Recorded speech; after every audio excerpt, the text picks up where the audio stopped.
ठरलं तर मग या मालिकेतील अर्जुनच्या पाठीशी ठामपणे उभं राहणारं चैतन्य आपल्या सगळ्यांना माहीतच आहे. सध्या या मालिकेमध्ये सायलीला जेलमधून सोडवण्याचा ट्रॅक सुरू आहे. त्यामध्ये चैतन्य अर्जुनची बरोबर साथ निभवत आहे. चैतन्याचे हे कॅरेक्टर सर्वांनाच खूप आवडते. चैतन्यसारखा एक मित्र आपल्याही आयुष्यात असावा असंच सगळ्यांना वाटत असतं. चला तर आज जाणून घेऊया चैतन्याच्या आयुष्यामधील त्याची प्रिन्सेस कोण आहे.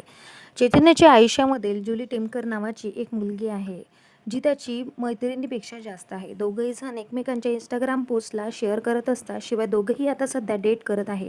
जुली टेमकर ही खूप छान एक थिएटर आर्टिस्ट आहे. तिने आजपर्यंत परिजातक, लव्ह रेसिपी, लास्ट ऑफ खांदा यांसारख्या शॉर्ट फिल्म आणि थिएटरमध्ये काम केलेलं आहे. लवकरच ती सुद्धा आता छोट्या पडद्यावर तिचं पदार्पण करणार आहे. स्टार प्लसच्या आता एका नव्या मालिकेमध्ये तिचा चेहरा आपल्याला बघायला मिळणार आहे. ती एक खूप छान मॉडेलसुद्धा आहे, शिवाय आर्टिस्टसुद्धा आहे. परिजातक ही तिची शॉर्ट फिल्म खूप जास्त व्हायरल झालेली होती. याचं एक सीन आजही इंस्टाग्रामवर व्हायरल झालेला आहे. चैतन्य आणि जुली सध्या एकमेकांना डेट करत आहे आणि दोघांनी एकमेकांसोबत राहण्याची स्वप्नसुद्धा रंगवलेली आहे. त्यामुळे आजपर्यंत चैतन्याच्या आयुष्यात नेमकी कुठली मुलगी आहे हे अजूनही प्रेक्षकांना माहीत नव्हते.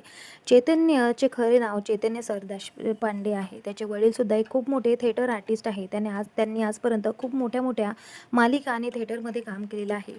शिवाय चैतन्यने जुगाड्या या मालिकेमध्ये, शिवाय गेमाळपंथी आणि आता ठरलं तर मग अशा मालिकांमध्ये तो सध्या आता काम करत आहे. यासोबतच तो एका खूप छान नाटकामध्ये सुद्धा काम करत आहे. त्याचंच पदार्पण सध्या तरी झालेलं नाही. मात्र चैतन्य आणि जुली हे दोघेही सध्या डेट करत आहे हे असं दिसून येतं. दोघंही एकमेकांच्या इंस्टाग्राम पोस्टला शेअर आणि लाईक करत असतात. शिवाय दोघांनाही एकमेकांना डेटवर जाताना आपण पाहिलेलं असेल. त्यामुळे चैतन्य आणि जुलीची ही जोडी तुम्हाला आवडली का? आम्हाला कमेंट करून नक्की सांगा. आणि अशाच प्रकारच्या अपडेट्ससाठी आमच्या चॅनलला नक्की सबस्क्राईब, लाईक आणि शेअर करा. भेटूया परत. धन्यवाद.